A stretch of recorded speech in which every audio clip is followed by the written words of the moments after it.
हमेशा ठीक बड़े उस वक्त होते हैं जब वो छोटों की रहनुमाई करते हुए उनको ठीक रखें।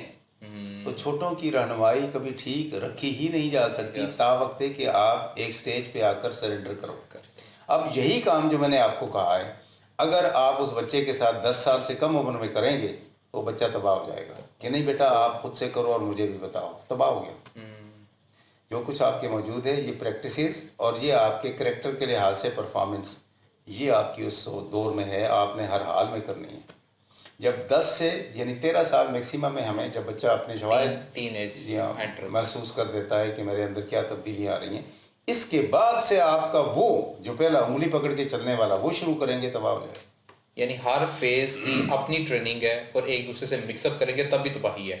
बिल्कुल पक्की तबाही है। हर फेज की अपनी ज़रूरियात हैं, हर फेज की अपनी ट्रेनिंग है, हर फेज की अपनी एक रहनुमाई है। उस फेज की रहनुमाई के उसूलों को दूसरे फेज पे अगर आप उनका इतलाक करेंगे तो वो तबाह कर देंगे बच्चे को, करेंगे। एग्जैक्टली वो कहीं का नहीं रहेगा। Exactly. ये शऊर कम से कम वालिदैन में होना चाहिए कि इस बच्चे का कौन सा फेज है, इसमें मैंने क्या करना है। लेकिन हमारे यहाँ पढ़े लिखे भी इस बात का कभी भी ख्याल नहीं रखते, ना वो इदराक रखते हैं।